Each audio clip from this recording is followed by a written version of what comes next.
Welcome to those who are joining. We'll give just another minute or so before we get started as people are still getting logged on. Not hearing me, or if you haven't been hearing the music, it's time to check your Zoom settings and we'll get started in just a minute or so.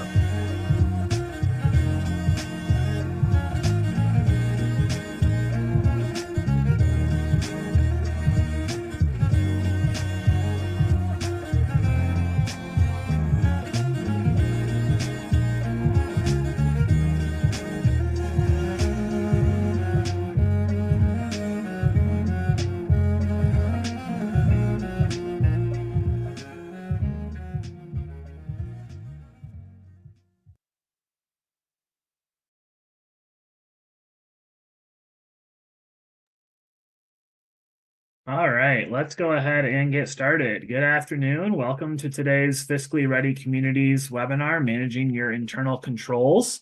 Fiscally Ready Communities program is put on in partnership between Michigan State University Extension and the Michigan Department of Treasury. I'm really glad to have you here with us today. My name is Eric Walcott. I'm a government and community vitality specialist with MSU Extension. I'm based on campus in East Lansing, but I work statewide doing a variety of programs related to good governance, fiscal sustainability, and supporting local governments around the state. Today, I'm joined by my colleague Tyler. Tyler, you want to introduce yourself?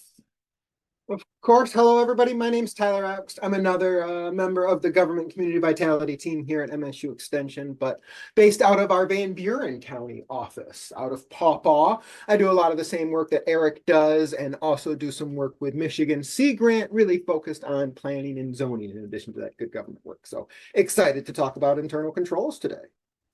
All right, and we've got our colleagues from Treasury here. They'll introduce themselves in a moment. I did want to briefly just do an introduction to MSU Extension for anyone who may be new to Extension. Our mission is to help people improve their lives by bringing the resources, knowledge resources of the university directly to individuals, communities, and businesses. For over 100 years, MSU Extension has helped grow Michigan's economy by equipping Michigan residents with the information they need to do their jobs, raise healthy and safe families, build communities, and empower our children. Everyone belongs here, from staff to program participants, which is why Extension is committed to fostering a welcoming and inclusive organization that recognizes and celebrates every one of us. We receive funding from federal, state, and county government to do our work, which involves providing educational programs on community, food, and environmental topics, agriculture, youth development, health and nutrition, and many things that fall under those broad categories. Our government and community vitality team, which Tyler and I are part of, conducts programming in the areas of good governance, land use, tourism, and entrepreneurship.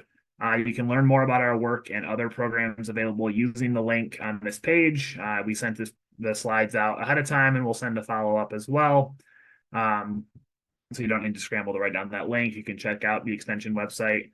And with any other questions, I always encourage reaching out to your local Extension office. We are active in all 83 counties and are a great local resource in your community. With that, I will hand things over to our colleagues at Treasury to introduce themselves.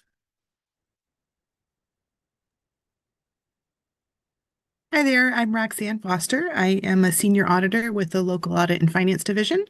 I am based in the northern Lower Peninsula. I primarily audit local units of governments like cities, villages, townships, road commissions, and those types of things. I look forward to talking to you today about internal controls. Hi, I'm Jerry Nelson. I'm a departmental analyst within the Analytics and Outreach section of the Local Audit and Finance Division. I help provide technical assistance to fiscally distressed units of government, and I also, part of my responsibilities are to administer Public Act 202, which is the local retirement reporting. And I'm ready to go on this internal control stuff as well. Next, what you'll see is Eric. All right, good afternoon, everyone. My name is Eric Klein. I am a manager within the Community Services Division here at Treasury, and my role is to work exclusively with local units of government to help them address a number of operational and financial concerns and little hiccups that they may have. So it's good to get an opportunity to present this to you today. And over the past few years, Treasury has really made it a concerted effort to outreach to local units of government to be a partner, a trusted partner, if you will, in terms of helping them address issues and concerns that they have. Because through our work statewide, we've recognized that communities that have a lot of the pieces that you see illustrated here in this graphic, those that are sort of have those in place or have those well organized tend to be over time have long-term stability. But we also recognize that that's not possible for everyone for a variety of reasons, which is one of the reasons that this training was put together to help communities address some of their challenges and some of the areas that they need to improve upon. So I don't want to belabor that anymore, so we'll turn it back to Extension and get started for today.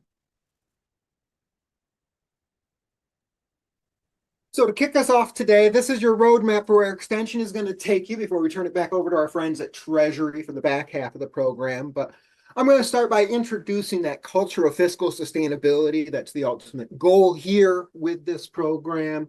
Talk about how that fiscal sustainability relates to internal controls.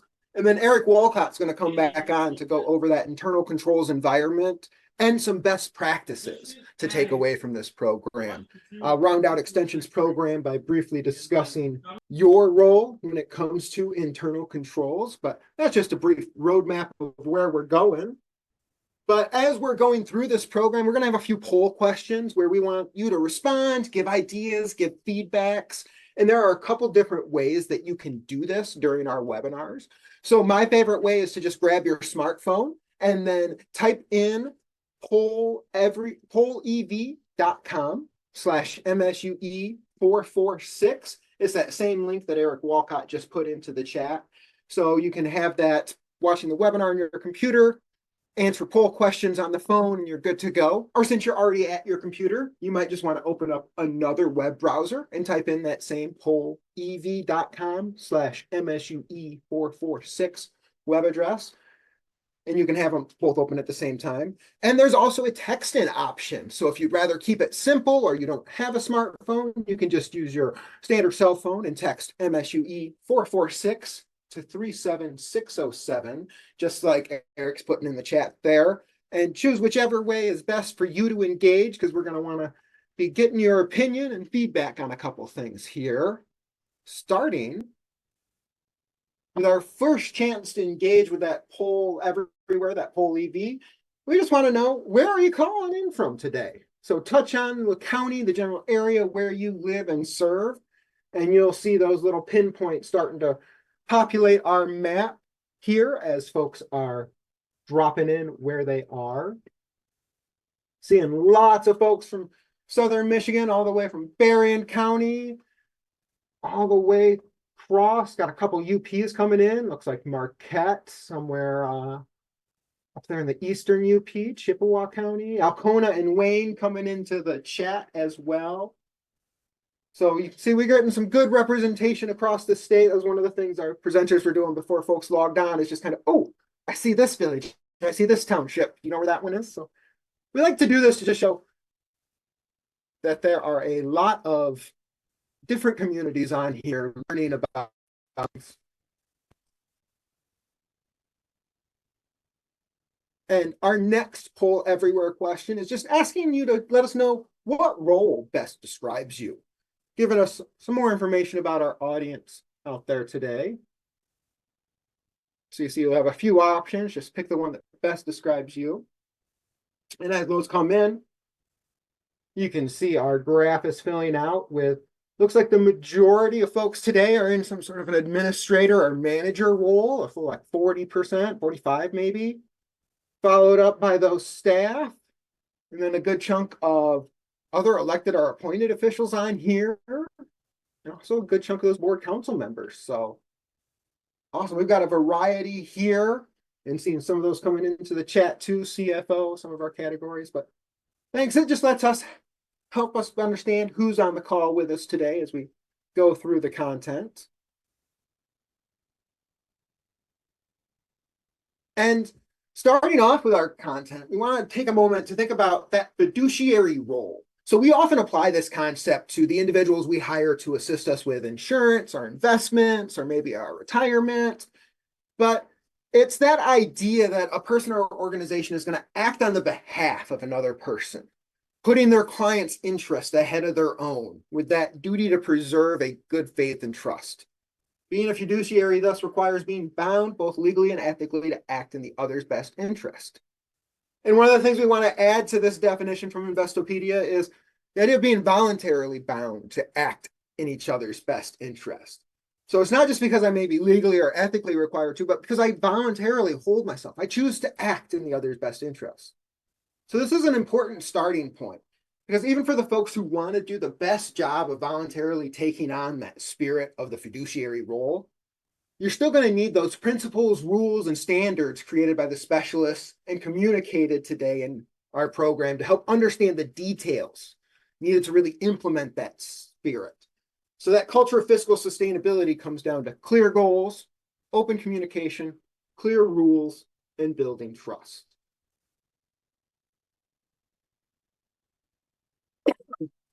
Starting off with those clear goals, it's really important to have a process for developing those goals, to bring stakeholders both within and outside of your local government into that process. It really helps identify that shared vision and helps promote collaboration, both of which are going to be really important when it comes to connecting to your financial goals as a community to overall strategic plans. Something you've probably heard us talk about many times if you've been to some of our other workshops and programs.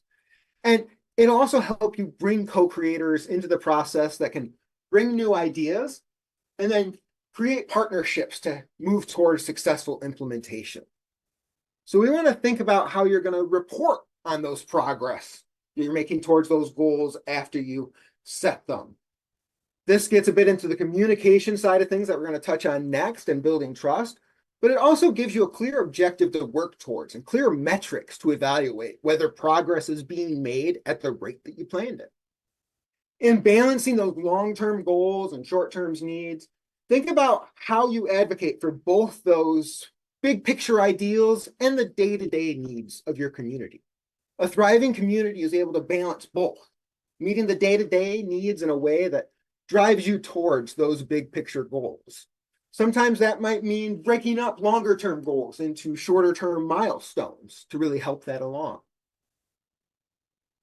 So as we move through each of these pieces of fiscal sustainability, just want to pause for a moment and go back to that poll EV that Eric dropped into the chat again, and just have you rate yourself real quick. Where do you think your local unit sits in related to setting goals? Scale of 1 to 5 there.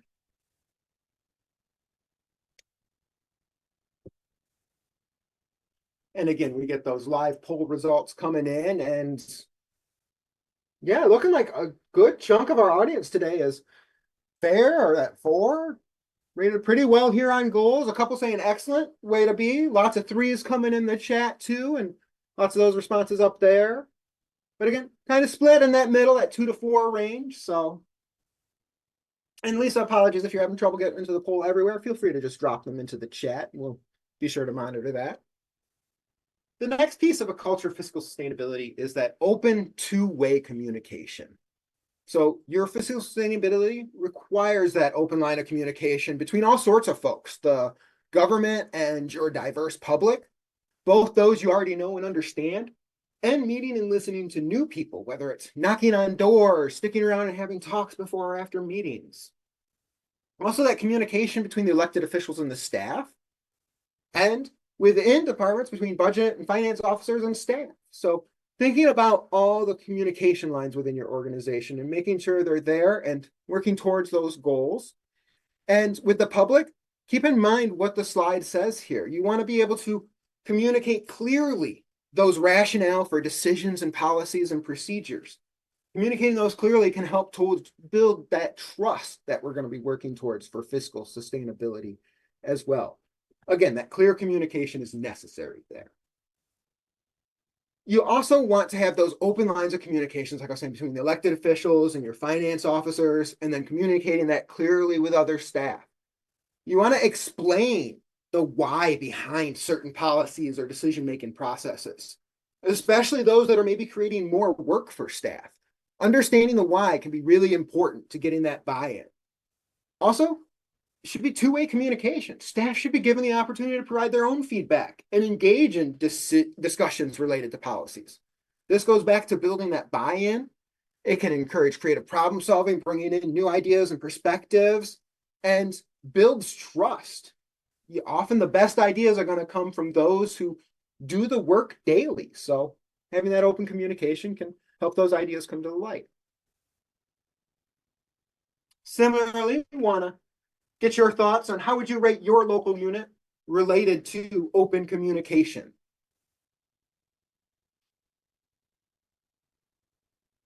Also gotta always remind myself, give it a second for some responses to come in because those first ones are real swingy. Goes all over the place. But as we're starting to get a good chunk of responses in, it's looking like fair is the most popular here. Again, sitting in the middle, getting our bell curve a little bit here today, but looking like a little bit lower rating here on open communication than on our setting goals. And seeing a couple 4s and 3s rolling into the chat there. Thank you for engaging. The next piece of that culture of fiscal sustainability is setting those clear rules. Having that lasting sustainability requires those rules. They need to reinforce and encourage the constructive behavior that you want to see. But the rules also need to be monitored. You need to have a system for accountability. Financial sustainability is going to depend on the folks in government following the rules in place.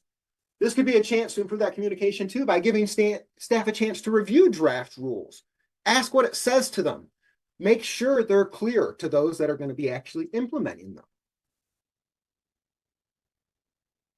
Because those clear rules can help establish oversight. It creates that culture of shared values of, we have this oversight. This is what we do. Also be clear on who is responsible for that oversight and where. Make sure that all of this is thought out and in place as you start to put these rules, policies in. And think about what incentives for good behaviors can be, as well as the consequences for breaking the rules. And then enforcing consistently throughout. So same sort of question. How would you rate your local unit as it's related to clear rules here?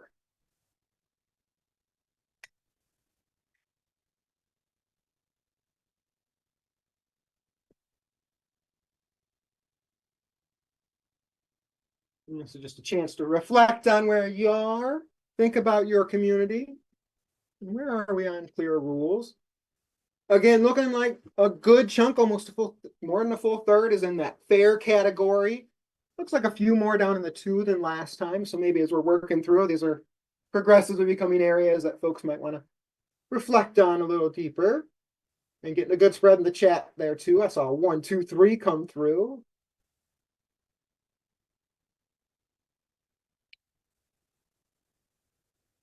And the last piece is building that trust. So trust isn't a natural phenomenon in most organizations. It needs to be worked on and developed.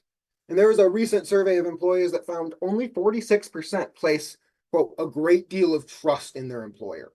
So trust improves organizational performance by allowing for more honest conversations, which includes constructive conflict or pushback without fear of reprisal. This brings new perspectives and information into that conversation, which increases the number of solutions to problems, but also increases the likelihood that someone will commit to supporting the outcome of the process. Even if the decision isn't theirs, the commitment leads to a willingness to be accountable for results. For example, if departments trust that the budget won't be treated as a zero-sum game, where some departments win and others lose in budget decisions, there may be more opportunities for collaboration across departments. Or say one employee has information about revenue that's going to come in lower than the finance director estimated. If they trust that the director will accept that information and not hold being corrected against the staff person, and if the director trusts the staff person's intentions, then that information is more likely to be shared quickly so you can act upon it in a way that helps the organization adjust to those new revenue projections or whatever the situation is involved. It really can improve that performance. Now, clear policies and procedures are going to be very important for building that trust, not because they force people to follow them, but because they set written guidelines that set the expectations. Once those expectations are set, then staff knows what to expect from their colleagues and from elected and appointed officials as well. This helps them know whether a person or a department is or is not following through on what's required. And it provides that consistency I was talking about earlier in financial processes, which again builds trust among those involved if there's repeated interaction and follow through.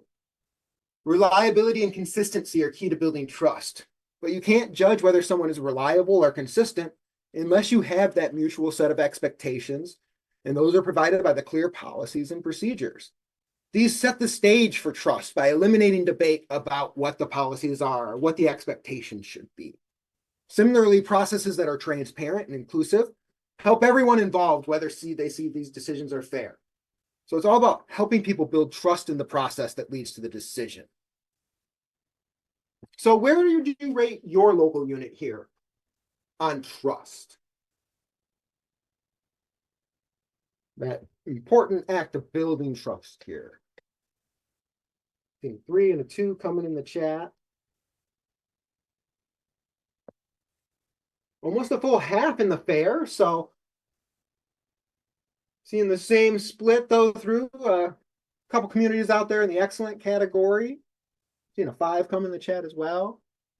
So again, this is just an opportunity to reflect on these different aspects of fiscal sustainability and where you stand, where maybe we could do some reflecting as a community after this webinar. And with that, I'm going to turn it over to Eric Walcott to connect fiscal sustainability to internal controls for us. Eric? All right. Thank you, Tyler. So as Tyler said, I'm going to talk a little bit about kind of making that connection between internal controls and fiscal sustainability. And part of that, as Tyler talked about earlier with clear rules, if we don't have monitoring and clear rules on who's responsible for monitoring, then your rules and procedures really aren't going to be all that effective. Someone or a group of people need to be providing that oversight to make sure rules and procedures are being followed in order to really protect the, financial management of the local government. And it's really important that we don't just leave this to external forces. So sometimes we rely on our outside audits or state oversight, or even elections to provide that. Audits and state oversight are useful tools in identifying potential problems, but that shouldn't be the only mechanism. They don't happen as frequently. It's not that day-to-day financial operation. And that's where our internal controls, are really important.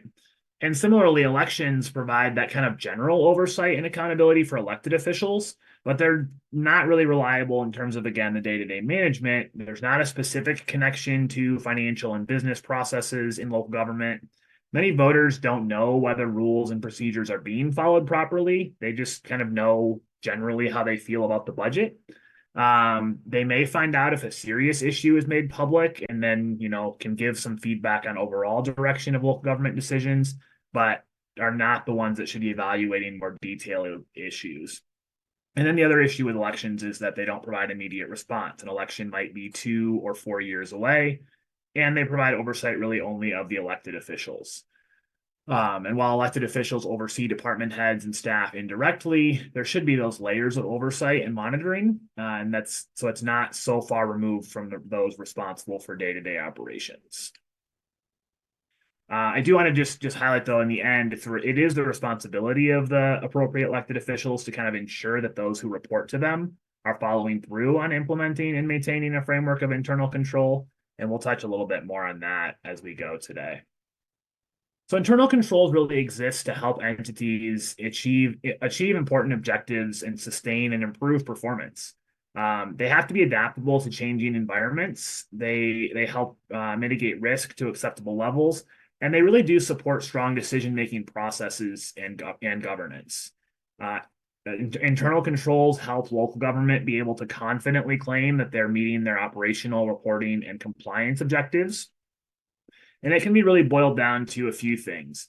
One is protecting finances, ensuring that the effectiveness and efficiency of your operations allow your local government to provide services to its residents and support a thriving community. It preserves the public trust. Tyler talked about building trust, and some of that is internal, but some of that is also public trust through reliable financial reporting, through communication of processes, through the financial status of the unit of government. It also ensures professionalism of those involved in the process, which really supports both of the earlier two things. Strong internal controls helps local government achieve its objectives, whereas with weak internal controls, that can lead to waste, misuse of funds, potentially inaccurate or incomplete information, or in a worst case scenario, embezzlement or theft. So when we talk about internal controls, they're designed to, again, help achieve those operations reporting and compliance objectives. And they're really a process consisting of tasks and activities. They're a means to an end, not an end. So when you have your internal control framework in place, that's not the time to say, high five, we did it.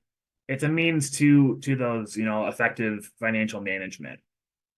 We can't just develop that and then move on. We have to use those internal controls processes, staff who are involved and have to be trained on their roles, and it takes that ongoing commitment. Those processes are accomplished by people and the actions they take, which really impacts the success of the internal controls and those systems. And that's important to remember in designing that framework and in providing that monitoring and oversight. Internal controls provide a reasonable but not an absolute assurance that finances are accurate and safeguarded.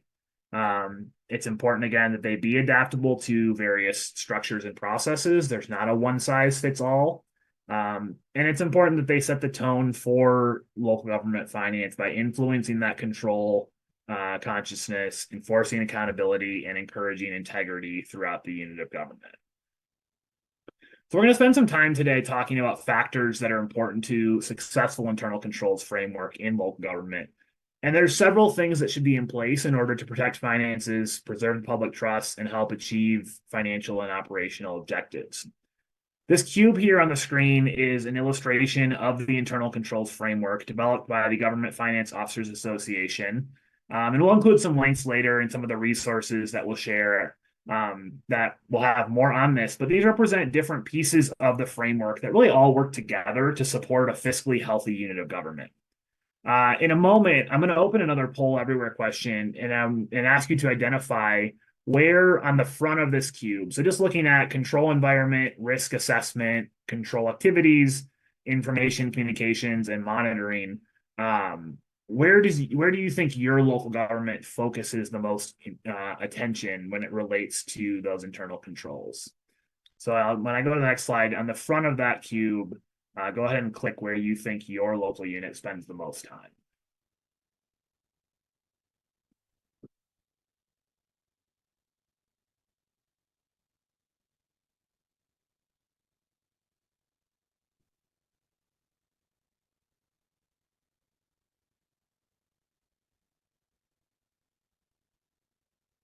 All right, so seeing a decent spread here, maybe I would say a little bit of a concentration in the kind of the control activities, maybe a little bit less on the information and communication piece and the monitoring, but a fairly even spread throughout. Now, I'd imagine if I posed this as a multiple choice and let you select multiple options, many of you would probably pick multiple of these to say, we really do spend significant time in each of these areas. So let's continue on here.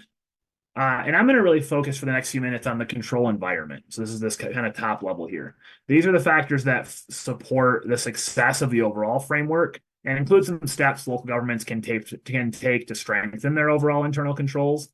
And then later on, our colleagues at Treasury will dive more into some of those other elements that really support this framework. So there's really 5 key themes or components of a successful internal controls environment, which supports the success of that overall framework. And we'll spend a few minutes on each of those. First is a demonstrated commitment to the internal controls framework. Governing body assuming responsibility for overseeing internal controls. That the kind of at the management level should be the ones developing that organizational structure and accountability. There needs to be a commitment to attracting and retaining competent employees. That's a really important piece of adhering to your internal controls. And then holding people accountable. Tyler talked about kind of those positive incentives or also, consequences for not following procedures. That's a consistency in that is a really important piece of your internal controls framework. So the first piece is local governments demonstrating a commitment to their framework. This includes the governing body adopting a policy to incorporate implementation, maintenance, and updating of the framework. Assuming your local unit already has a policy like this, if you haven't reviewed it lately, or if the board hasn't reviewed it lately, that might be a good thing to do. You could also look at when the last time the policy was formally reviewed and when the framework was last updated. And this commitment to integrity really includes standards for employees and providing relevant training to ensure that they have skills to meet those standards. So that's a way that the governing board can provide this commitment is providing funding to support some of that training so that staff are up to date on necessary trainings. And it's really an important step in setting the tone at the top of the organization. Staff within local government and the public and the community need to know there's a commitment to the framework as a tool for accountability and accuracy. Then the governing body, whether it's a county commission, city council, or other unit, should assume responsibility for overseeing internal controls, and that includes overseeing implementation of the framework if it isn't in place or updates over time. That also includes monitoring adherence to internal controls, evaluating if it's helping the local unit achieve the goals that are set. And part of that's going to require that elected officials probably in many cases are seeking training so they can meaningfully perform that oversight role. That's an important piece, especially if you have new board members, new council members come on who aren't as familiar with local government finance, making sure that they have the adequate training to provide oversight that's meaningful to staff who are operating the finances on the day-to-day basis. In terms of structures and accountability, management, usually meaning department heads, will, again, with that board oversight, develop those structures to ensure staff accountability. That includes formal organizational charts, so roles and responsibilities are clear, written procedures for important processes, clearly identifying responsibilities and reporting lines. And these steps really give staff guidelines within which to do their jobs, providing measures of accountability, but then also setting staff up for success because it gives them the information they need to do their jobs well and be confident that they're properly following procedures. And these structures also give everyone in the process, whether it's down to staff to elected officials, protection if there's wrongdoing alleged. If there's an accusation of wrongdoing, those involved can point to a clearly defined process and reporting to demonstrate that they did provide or did follow proper process and procedure. The next piece here is competent employees, and it's important for local governments to commit to attracting and retaining competent employees. I know that that's in the environment we live in now, that can be a significant challenge, and we hear from a lot of communities that finding qualified staff is a big challenge. A few things that can help with that: clear and comprehensive job descriptions, including content experts on hiring committees. That helps you make sure that the people you're hiring, have the potential to succeed in their positions, and that you're really being thoughtful about that. Professional development, including both opportunities for employees to stay current or gain new skills in their field, as well as that managerial or leadership training, help employees see a path to growth in their position. Cross-training and succession planning is important to minimize disruption to important processes when there is employee turnover. And again, just that reiteration that retaining and supporting skilled employees helps build trust, familiarity, and consistency. And that's an important part of this internal controls framework. And then lastly, holding individuals accountable for their internal controls responsibilities. This includes including internal control responsibilities in employee review, having clear metrics for performance reviews, which are done on a timely basis. It also means having clear actions or consequences as a result of performance, whether good or bad. So that may be disciplinary action for failing to meet standards. It may be a reward or recognition for exceptional work. A key piece of clear steps for accountability related to both positive and negative action is building trust. Again, if employees trust the structures of accountability and they feel that they're fair, it builds trust with their teammates, with supervisors. It encourages them to be open with struggles they may have and seek assistance as needed, which reduces errors in the big picture. Encourages seeing mistakes as an opportunity to learn rather than a threat to their career.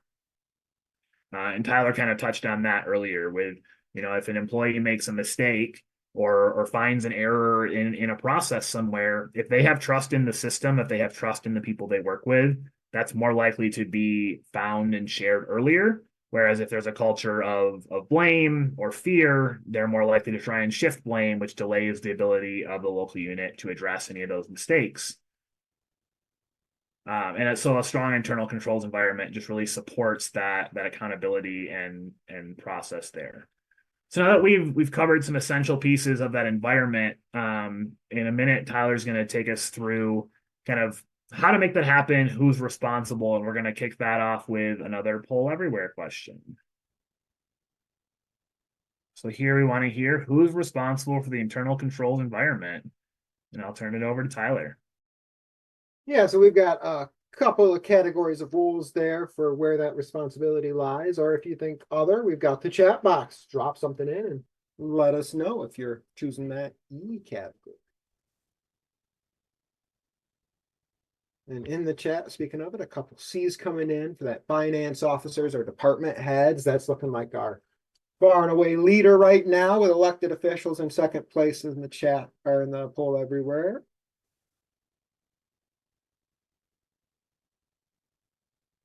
Yeah, again, seeing a good spread, but lots of folks thinking it lives there with that finance officer, department heads. G. Allen in the chat, maybe pulling back the curtains a little bit, saying everyone, seeing other employees. Yeah. So over the next few slides, I'm going to cover some responsibilities of a variety of those different roles that were just in the poll everywhere, and the role that they have within the internal control environment. So our elected board, they have responsibility for internal controls. They must ensure managers and department heads who report to them fulfill the responsibilities for implementing that framework for internal controls. They're also going to be responsible for establishing those values of integrity and ethics and competence in that broader control environment. They're also responsible for that major operating policy related to internal controls, adopting those. And like was hinted at in the chat, everybody's got a role to play here, right? Those chief executive and finance officers, they need to work with the elected board to help establish those values that are so important for fiscal sustainability and establish those procedures and implementation of the internal control policies, right? These are the experts leaning on them, that day-to-day operation. And then also managing internal control frameworks to oversee the execution of those adopted policies and procedures. Those are all the responsibilities of our chief executive and finance officers. Of course, department heads and staff, like we saw in the poll, do have a role to play here too. They're responsible for making sure that they're adhering to those internal policies and frameworks within their departments. Department heads and managers may implement internal controls at detailed levels within specific units. Department heads are also going to be responsible for executing all the policy and procedures within their units. And then, of course, the staff are responsible for knowing the internal control procedures relevant to their roles and following through on them, establishing that consistency. And of course, everyone needs to work on that open communication, working to improve and tighten internal controls, really supporting a culture of shared support and accountability, recognizing and acting like we're all on the same team together here. So a few suggestions related to improving or implementing internal controls. Treasury is going to go into a lot more specifics on how to begin that assessment and implementations. But some good general ideas to take away here as we wrap up extensions time. That think of process accountability. Too many policies are written in response to a mistake or a bad outcome, rather than the process that led to it. This leads to staff not understanding the policies, seeing them as cumbersome rather than productive. Rather, evaluate process that resulted in the outcome you want to avoid. Also, you don't have to do this all at once. Look at your most significant needs and start there. but spend some time first building a plan for what you want to accomplish. Again, both in that short and long term. Identify the priority items to begin with and bite off what you can chew, and then move on to the next one. Also, work towards objectives. Again, those clear objectives, both in terms of implementation and broader goals, really help motivate progress and give you wins along the way that can build confidence and energy for this internal controls project. So with that, I'm going to turn it over to Eric Klein at Treasury for our next session to dive into some details. Eric? All right. Thank you, Tyler. Again, this is Eric Klein. I'm going to start you off today. If we want to take a look at the list here of things we're going to cover, you're going to hear us go through some things that Extension has already covered, but we're going to kind of reinforce it. We're going to take it, put our own spin on it also. Going to start off with some kind of a high altitude discussion of internal controls, and then Jerry and Roxanne are going to drill down a little more deeply. But let's start off with another poll everywhere question in terms of, how well do you understand internal controls? How well are you able to explain it? I think that's.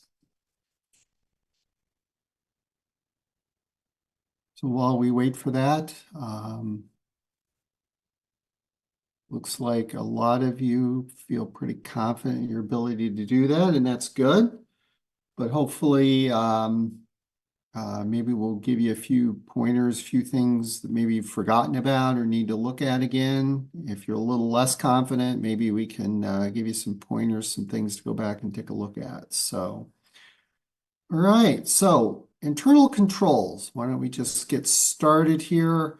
As we've already talked about, as far as the definition of internal controls, I just kind of like to summarize it, make it very simple, and, tend to think about all the processes, procedures, regulations, activities, all these things working together kind of like an umbrella that helps shield your community from possible problems. And we'll kind of get back to this a little bit later, but simply put, internal controls are there to help you protect your employees, safeguard public funds, and emphasize minimize opportunities for improper and or illegal activities. So just kind of keep that fairly simple. Now, again, 5 components of internal controls. I know we've already covered this, but to just kind of hammer this home a little bit more, you need to really understand that all of these components, they're all interrelated. They've got to be able to work together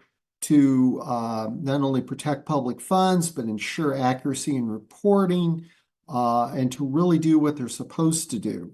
And each of these 5 components, they have to be present in an effective and efficient system for it to really be of any value to you. So because the internal controls, they really rely on the principles of checks and balances, and how well you design your system is going to really influence how well it's implemented and how well you can execute it. So I just want to briefly go through these again, kind of just add a couple of additional points. But, as Extension talked about, the control environment, that's really your management component. And really what we're talking about here is it's sort of the culture of your organization, because the control environment really sets the tone for things. It sets the priority of how well your system is going to work. Because if the people at the top, for example, don't take it seriously, it's going to be hard to really implement anything effective because they don't care. So it's going to be hard to get anything done. Okay. The risk assessment part, and I know we've seen this cube already today. The risk assessment, it's really, sort of the identification analysis of risks seems pretty self-explanatory, but we're talking about not only external risks, but internal risks. So it's important to keep both of those in mind as you look at this. Because sometimes communities, they worry a lot about external things, they forget about the internal stuff. So if you get an audit done and your auditor gives you a 10-page report of problems that you have internally, that's something that you need to address. They don't just give it to you for, you know, just because. They want you to do something with that information. We have encountered communities that get that kind of information and don't do anything with it. And then later on down the road, they have a lot of problems. They have major issues that they have to deal with. Control activities. Think of that as your best practices, you know, and really just some key things that I think they're important. Your control activities, your best practices, they should really be standardized. They should be simple to understand, and they should clearly define who does what. So what we're talking about here are your procedures. How do you get things done? And I really think, and this is kind of I'll admit is a pet peeve of mine, but you really need to document your procedures. You need to document them, and everybody involved needs to have a copy of what that says, because that's the way you get consistencies. Everybody's following the same script. And there's a lot of communities out there that we've encountered that either don't document it, or if they do have it documented, like maybe one or two people have the information and nobody else does. And that's how problems can start to develop. All right. Going forward, in this particular graphic, I'll just note is just a different version of the same cube we've already looked at, but the information and communication portion of that, those are your internal communication procedures. And as Extension emphasized, clarity is the key. You've got to be clear in your information.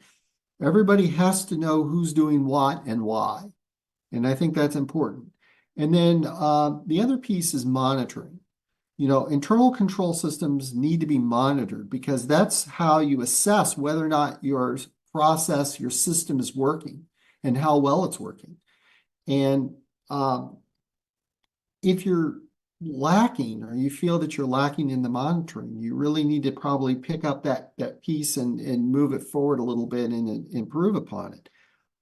You need to follow up, evaluate your procedures, make sure they're doing what you think they're doing for you. And if you feel that you're weak in that area, you don't have to start out with something super elaborate and complicated. Just start simple, get used to evaluating things, and then add more detail, more complexity as you go. But you can't operate blindly. That is really will be an Achilles heel for you, right? So, having said that, why do we need internal controls? Well, talking about the, issue of public funds are important. It's the duty of local government to ensure that public funds are secure and used wisely. And in today's world, with cyber threats, everything being online, these issues are just becoming more and more important. And really, we're getting to the point where you got to have a whole section on cybersecurity, which we could get into, but that could be a whole session in and of itself. Now, I don't want to go through this particular example in extreme detail, and I don't give out names of communities, and maybe somebody knows who we're talking about, and that's fine or whatever, but we don't need to elaborate that. I'll just say from personal experience, about a couple of years after this occurred, I started working for an adjacent local unit of government myself, and witnessed firsthand some of the fallout of all of this. And it wasn't pretty. And the county really suffered from this, and people lost their jobs, services were cut. It took them a long time to recover. I think in some ways you could even argue that maybe they haven't fully recovered. I know some of the people that were involved in this personally. So you don't want to be in a situation where you go through something like this, is my point. And that is just an example. We have some other real life examples here coming up that we can kind of touch on. So just kind of a word to the wise, a word of caution here. So let's go on to the fraud triangle, which you've probably seen. And what this is kind of designed to do is to emphasize that poor internal controls create an opportunity, emphasize the word opportunity, for fraud. Doesn't mean that it will happen, but it means that there's that opportunity.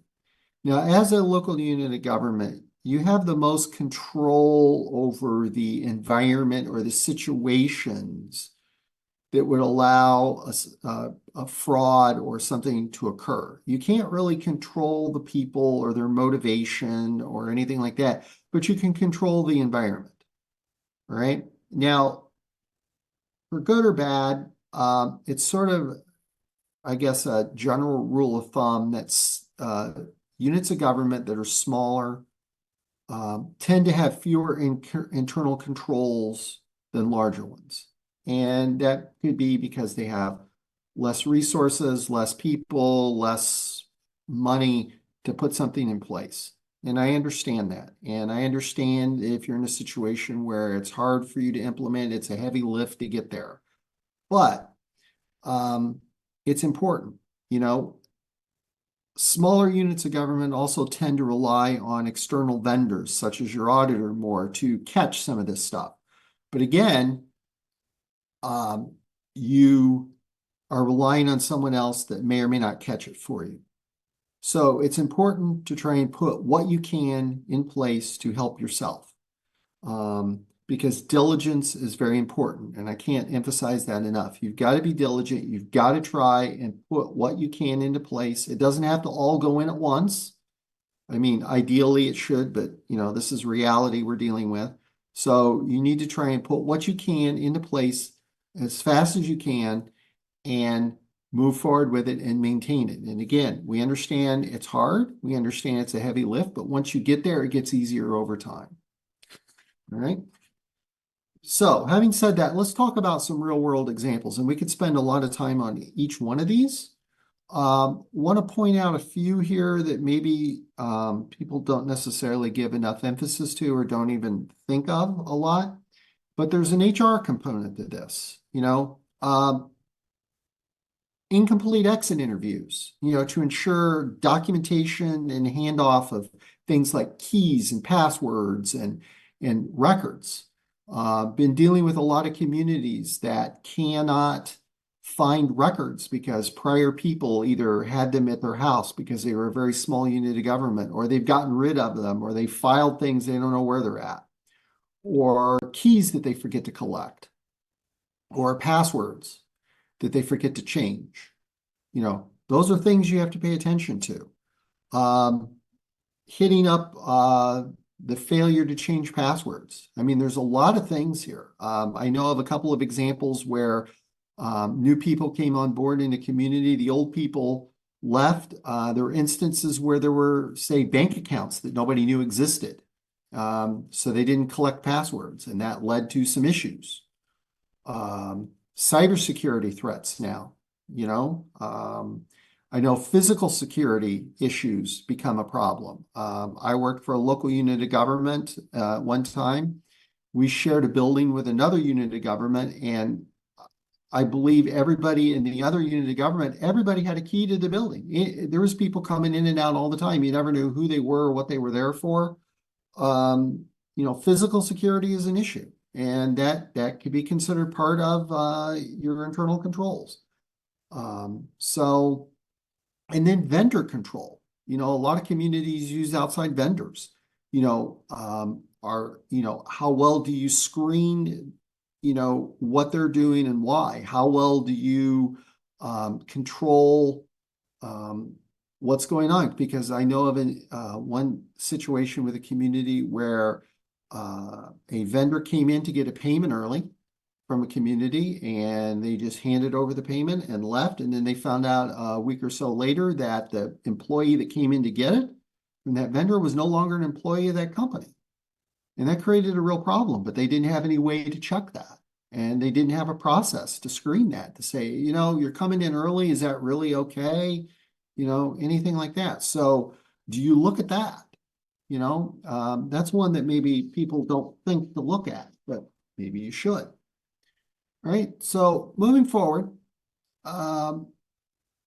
getting back to the idea of, you know, your internal controls are an umbrella. We try and graph this out because it can be kind of, you know, complicated, but this is a kind of a good example, trying to take all the different things, all those 5 control areas, and put it together and show how they all work together. Because if they don't work together in harmony, you can have a problem because there's a lot of stuff going on and you have a lot of operational areas, even very small communities do.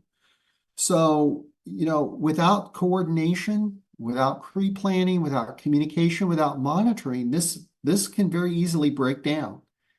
And while this may not be a perfect graph, we're trying to just figure out how to try and illustrate this for you, because sometimes visuals work better than just sitting here talking or reading a slide. Okay. So let's just do a little bit of recap here about the importance of internal controls. So nearly everything we're going to be talking about today, what Extension talked about, what we're going to talk about, could be considered part of your broader, pardon the pun again, umbrella of internal controls.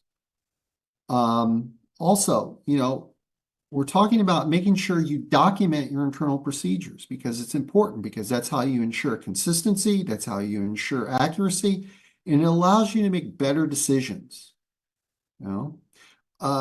Communication. Sometimes the concept of internal controls isn't well understood, and I know a lot of you here today said that you have a good grasp, but what about those around you?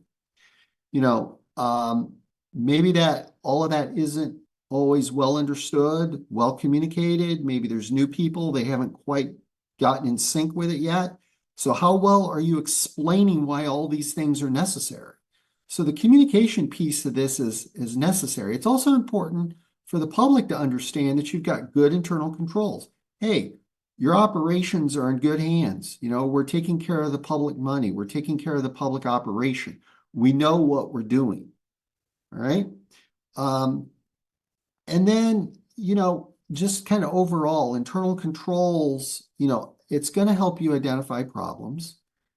It's going to allow you to more easily comply with requirements that you have to fulfill.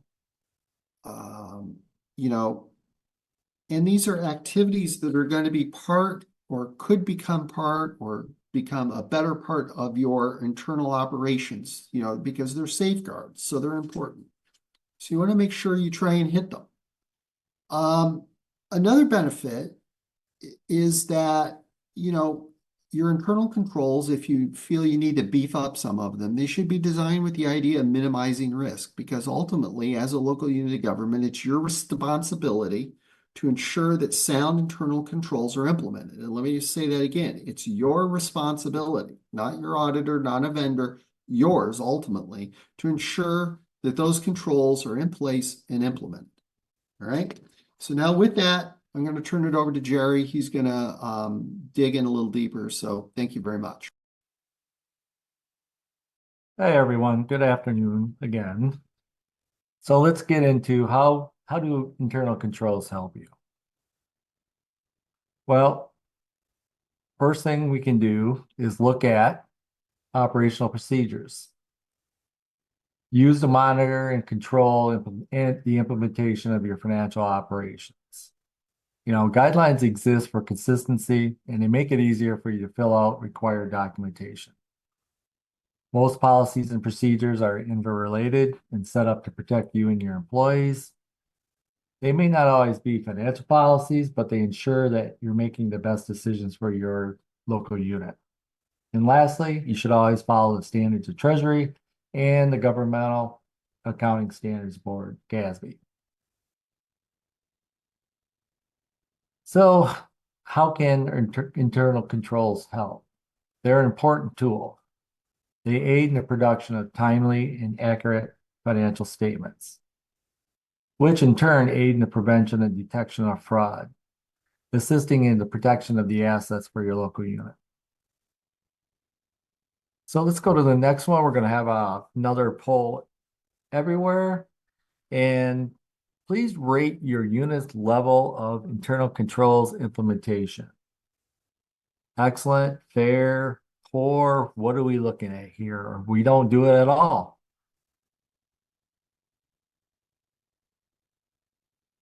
Right now, fair is dominating with excellent, a little bit behind there. And we even do right around 15% poor. So there is room for improvement. We're looking at around 28% for excellent. So everyone else according to their own judgment, can do a better job with internal controls. So let's go on. And here we have another one. Which internal control does your local unit utilize? You can pick as many as you want. There's no one answer. Some things to think about as you answer that. With internal controls, what would happen if your local unit was robbed? What if it was like tax collection time and there was a lot of cash on hand? Who has access to your checks and your cash? Are you keeping that limited? How often do you change your computer passwords? Do you change them at all? And when you do you have it taped to your monitor on your computer? I've seen that. Everyone else has probably seen that. What about controls, key controls of your locks, your safe combination? Do you have a key control program at all? Is the combination to the safe in one of your employees' right-hand desk drawer? And I went to work at a local unit once, and I had found out that the combination for the safe had been in the same drawer with 3 different employees for the last 20 years.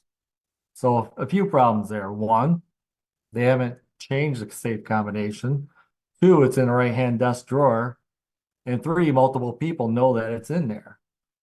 There's some room for improvement there as well. And how often do you update check signers in your management listed with the local banks, making sure that's current? So let's move on. Implementing internal controls. Here's some examples. So some things to think about. Bank accounts. Who can sign? Are you preparing timely bank reconciliations? Is someone else reviewing those bank recs? Do you have cash controls? Are all staff that handle funds bonded? Some examples of internal controls include job descriptions, so people know what they're responsible for, purchasing procedures, and the reconciliation of bank accounts themselves, which is very important. It is critical that safeguarding cash and the other assets of the local government and ensuring that the funds are expended correctly are at the top of your priorities. If you have a small office with just a clerk and a treasurer, a couple people, maybe 3 people, which it's a lot of us, get a supervisor, trustee, council person, whoever may be applicable in your situation, get them involved in reviewing the bank reconciliations every month. And when that happens, make sure that that review is documented on the bank reconciliation. That's going to help you with the segregation of duty. Bank reconciliations should be performed monthly. I know it's one of those things out there that sometimes can get behind, but it's very important that it needs to be done. And monitor your cash position daily. You want to make sure you have sufficient liquidity. Local governments shall ensure that all financial transactions are recorded in the accounting records, and they need to be substantiated with evidence. So receipting. Your local government should have procedures on accounting for your receipt books that are issued. Don't use generic receipts. They can be easily copied or fabricated. Somebody can come in with the receipts that's not real. Specify a method of payment on each receipt. That's going to be your friend. That's going to help you at the end of the day with balancing or investigating errors and or fraud. If the cash drawer is off, you're going to know if you're off in checks or if you're off in cash. Be sure your revenue accounts are in line with the Uniform Chart of Accounts. Checks should always be stamped for deposit only as soon as you receipt them, not when you're counting your drawer out. And limit signers and keep signature cards current. Again, have written procedures on how to update that authorized signer. And record each cash transaction. So cash receipting. The responsibilities of the treasurer are to keep track of cash. They're providing the accountant or bookkeeper a record of all money received and the purpose of the amounts received, such as the budgeted revenue account it goes to or the receivable account. If there is not an accountant or bookkeeper, it's the treasurer's responsibility to maintain that record. The treasurer is responsible for all cash receipts. Only exception is delegation in a home rule village or city. And if it's anyone else any other employee other than the treasurer or delegated official of the local government, they must do so with the approval of the treasurer and in accordance with your cash handling policies. And lastly, deposits need to be intact. Every deposit needs to be intact. Intact means that the deposit composition matches the exact amount of cash and checks in the receiving records that go along with that. So functions for cash receiving. Cash is the most common place. That's why we're hitting so hard on cash. Cash is the most common place we see fraud. Generally, cash receipts journal are maintained by the treasurer. Each receipt is posted in the receipt journal in numerical order to the proper bank account, fund, and revenue line. Deposits are required to be deposited in a reasonable time frame, which should be daily. I also understand in time periods, it's seasonal with tax collection and things like that. Maybe it's not water bill due time of month, so you have minimal cash. If that's happening, you can do it less frequently, but they need to be secured in a locked place such as a safe or a vault. And again, to reiterate, don't have that combination for the safe in your right-hand drawer.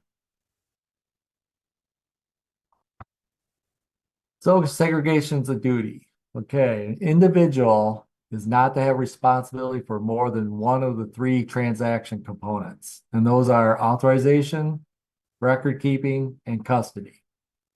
If someone has control of all three, they're judge, jury, and executioner. Okay, you can't have that.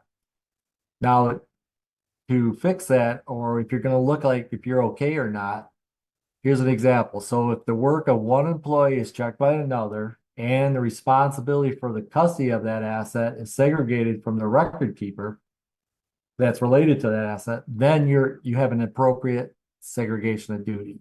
Okay. So that's very important. This next slide is just a little template. And I think this is a very valuable slide. I wish I had this when I was newly in local government. It's just an example. Some job titles are going to be different. You're going to implement that according to your own organizational structure. But there's an example for a 2-person office. There's an example for a 3-person and a 4-person or larger. Gives you a sort of a template on where you can start and to get started on how to maybe try to correct that segregation of duty. Because having fewer employees, we've seen, does increase the possibility of fraud. Doesn't mean it's going to happen, but it does increase that possibility. So this is something you can look at. So some more examples. Physical security. How many extra keys do you have out there? Who knows the combinations to the doors and safes? Access to secure areas. How many people can get in there? Your Dropbox. Is there only one key? Is that secured by one person? How many people have keys running around? Is there 5 ex-employees that have a key? You haven't changed your lock in a long time? When was the last time the safe combination was changed? The example I gave you was at least 20 years, and then they kept it in the drawer. Not good. And a personal example on mine, is there a key on the backside of a tree outside of a governmental building so that when they forgot their key, they would just go walk around the tree, grab it, unlock the door, and go back and put it on there? How secure do you think that was? That ended the afternoon that I found that out, but it had been going on for years. How about unauthorized staff accepting tax payments? I mean, in my small office, every once in a while, a DPW person might be in the office, and once or twice they did take a tax payment and they shouldn't have. We ended that as well. They had good intentions, but they're not bonded. So we needed to end that practice. Unauthorized purchases on fuel cards. You can fix that a little bit by adding a mileage function for your governmental vehicles to see if it makes sense. Bonding, get a bonding policy, maintain those policies, have a fraud risk management program, get with your insurance company on that. They can help you out with that. Another example, scam emails. There's a lot of that out there. And now we see that Ascension Health just got I don't know if you want to call it hacked or compromised, but there's big issues out there. So an example of mine was I was sitting in my office and the treasurer came to my office and said, where do you want this check? What account do you want it to go to? And I said, what check? Well, the check, the $5,000 check you had me print. I said, I didn't have you print a $5,000 check. She goes, I have the email right here. So I walked over to her desk and there was an email that did look like it came from me. The only reason why we caught it and it wasn't sent was because the emailer, the scam emailer, didn't specify because they didn't know what account it should go to. And she had enough sense to ask a question and double check me. She was a little hesitant. That's why she was double checking. We looked at it, we had our IT looked at it. It was a fake. It made it look like it was for me, but it was from a fake emailer. So be careful out there. Password security. Don't share or tape your password to your computer. Or, and again, one of the places I was, they had the entire office of 4 or 5 people had the same computer password so they could just jump on everyone's machine. So let's go to another poll everywhere. Does your organization have an existing policy or procedure that does establish internal controls? We're doing pretty good to start off here.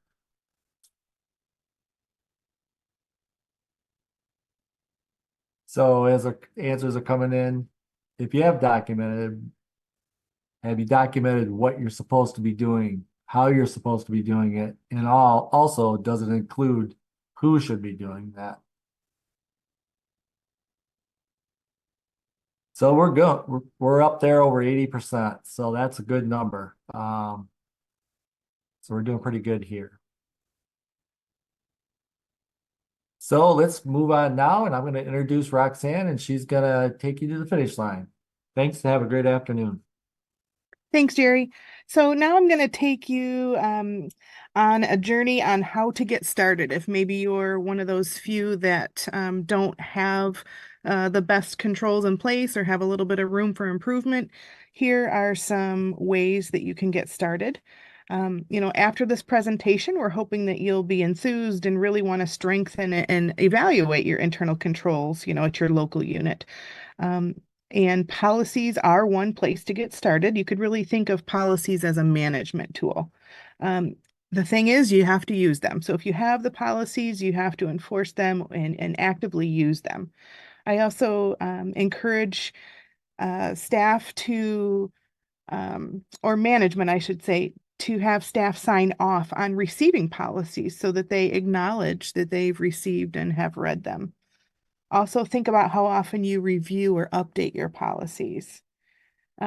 Having those policies and procedures can help reduce the risk of inefficiencies and fraud. They also provide local governments with documentation on how to use resources and why, help each department act uniformly, and also provide resources for employees to use while making decisions. And employees know what the decision-making process boundaries are. They know how far they can go with, a certain situation. It's important to note that many details of policy development are determined by local circumstances. So some aspects are required, but others can vary by local government. One thing to also think about is that fraud will never fully disappear, but it can be minimized, and that's really where strong internal controls come into play. Internal controls should be activities that are a part of normal operating procedures. They sometimes may require additional effort, but they're most effective when they're built into your everyday operations rather than being treated as a supplemental or separate process. One easy example here is the procedure that every time a check is received, whether it's through the mail or at the counter, that it's immediately restrictively endorsed, right? So those are internal controls that you can just build right into the normal process.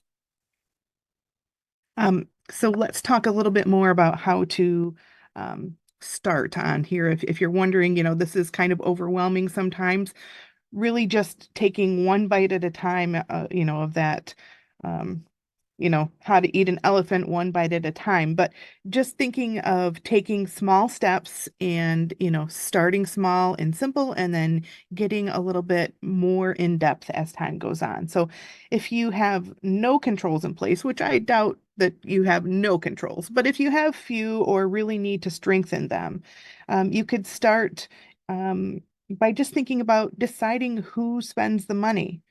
How much can they spend? How do they spend it? And what is the process for spending it?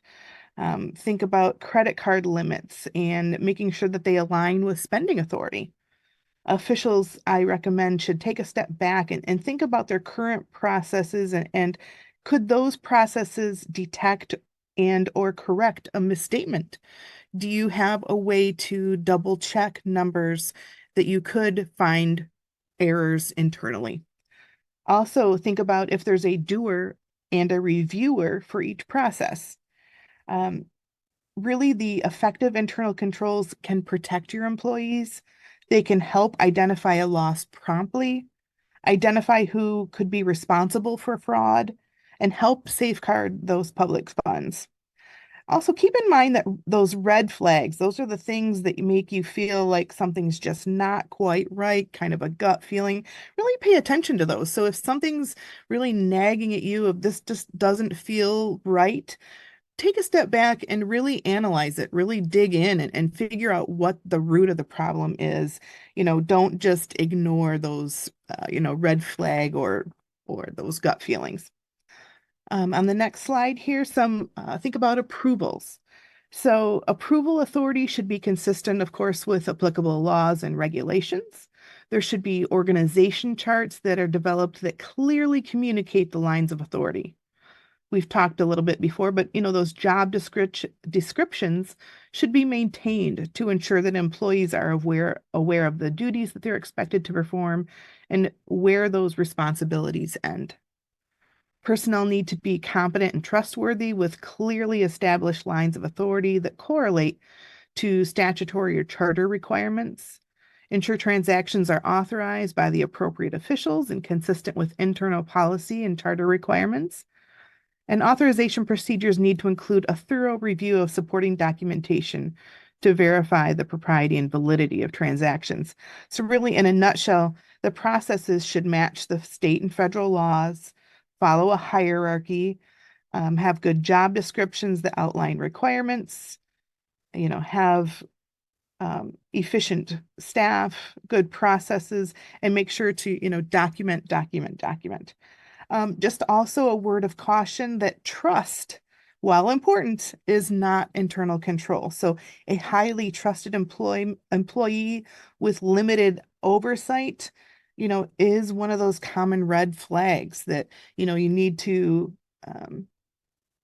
have, you need to be able to trust your staff, but not blindly trust their intentions may or may not always be honorable.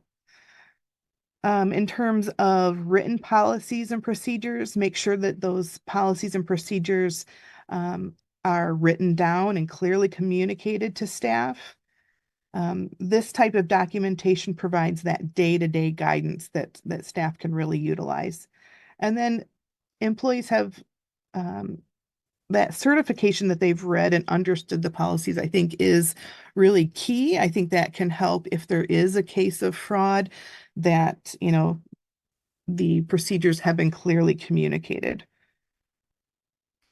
On the next slide here, we have some limitations of internal control. This is another important aspect that, internal control needs to be designed to reduce the risks, associated with undetected errors or misappropriation, but also it's a balancing act. The cost of implementing a specific control should not exceed the expected benefit of the control. So you could have a very expensive, system that would, not let anything, out of a certain aspect happen, but if the cost of that is way more than it's worth, then you're really not getting anywhere. So think of that balancing act in terms of costs and benefits. There is not a perfect internal control system, but trying to make every effort to have it have the benefits while not exceed, the cost not exceeding. In terms of some statutorily required policies and procedures, so each local government shall have these 4 policies, and we've talked about them in other programs, but I'll just want to include them here. So an ACH policy, credit card policy, investment policy, and social security number privacy policy. Here we have a list of some recommended policies that could help in your whole internal control system. So that would be a policy regarding job descriptions, who is authorized to approve transactions, a policy that forbids signing blank checks, a policy that outlines the appropriate documentation that must be attached to your disbursements. And of course, we've talked a couple of times here about having those that are responsible for handling money to be bonded. I just want to summarize here where to start. Start by talking about internal controls with officials and staff, conduct a risk assessment. I think getting buy-in from leadership is paramount, whether that's a board or a council, but having that buy-in can make the whole process much more efficient. Getting input from staff on, logical segregation. Maybe things are specific to your local unit that, are unique in a certain situation. Making sure you have the documented procedures and finding that balance between enough control and efficiency. On the next couple of slides, we have some resources. If you're interested, I think the MGFOA, the Michigan Government Finance Officers Association, has some really good resources and some of the manuals and guides as well. So with that, I'm going to turn it back over to Eric Wolcott to finish things up. All right. Thank you, Roxanne, and thank you all for sticking with us. We do have some time for questions, so if you want to pop a question in the chat, we can do our best to answer those. I also, up on the screen here, have put a link or a QR code to our evaluation for today's program. We really appreciate that feedback. It really is helpful for us in both continuing to improve these programs and make sure that they're relevant and valuable, but also understand the impact that they're having. So I'll leave this up for a moment, and then I have one more slide with some more information, but we're gonna just take a pause and see if there are any questions. Not seeing any questions. Not seeing any questions in the chat right now, Eric, but if you do have them out there, please use that chat box to get them in. We've got a few minutes here at the end of the program.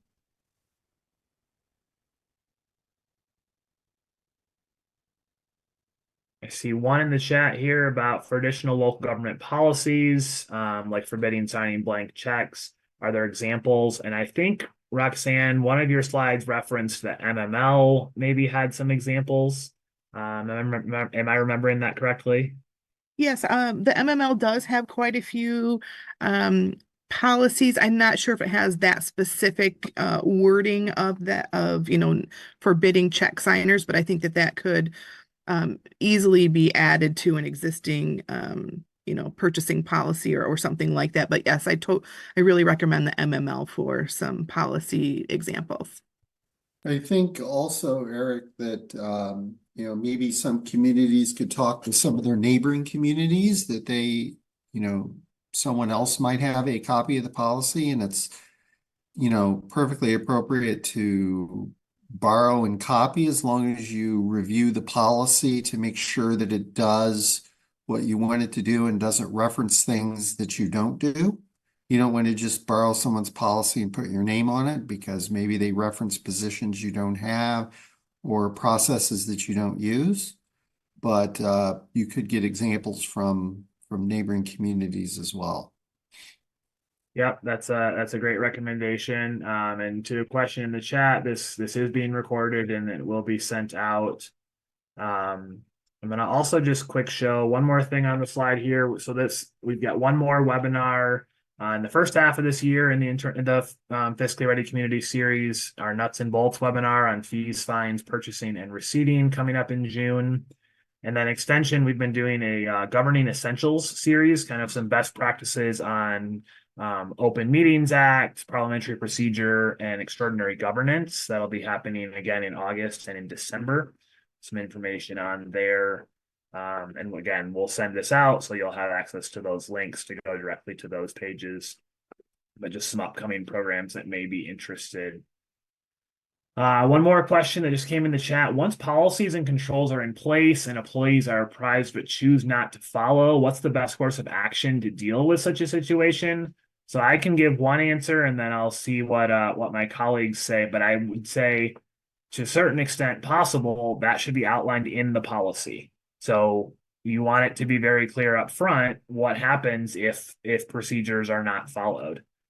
So that again, like Roxanne said earlier, an employee signing off on knowing the policy, so that if we run into situations, this would be an example of that where, there's a clear consequence or a clear action for if procedures are not followed. But I'll see if anyone else over here has another answer to add to that. Well, again, I think that for that type of stuff with disciplinary action, you need to probably, if you have one, talk to your HR director and maybe more importantly, talk to your attorney for your particular local unit of government to see if they have any standard language that you want to use, or maybe more importantly, things to avoid that you don't want to inadvertently create more problems for yourself by using the wrong kind of language.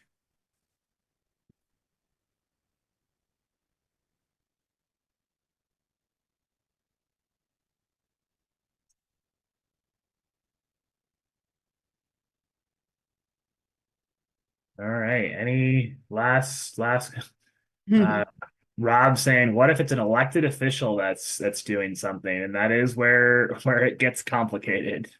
And that I would say again, it depends there. If there's illegal activity, then that's one thing.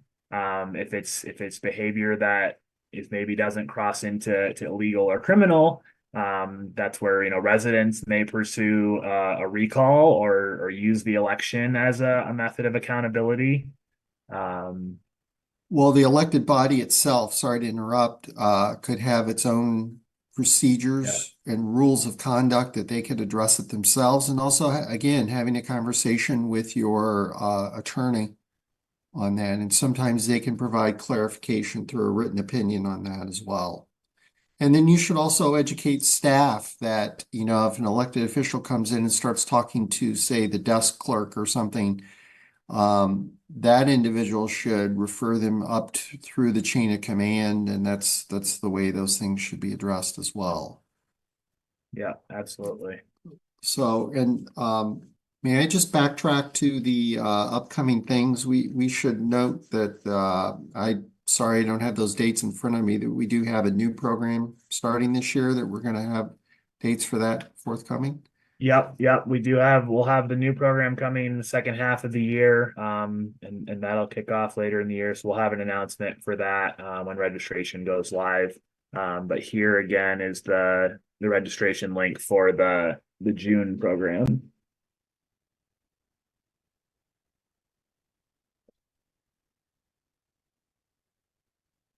All right. Well, I'm not seeing any more questions. So thank you everyone for sticking with us on this Thursday afternoon.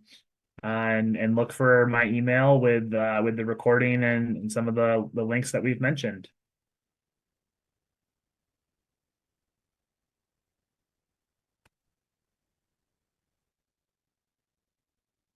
Record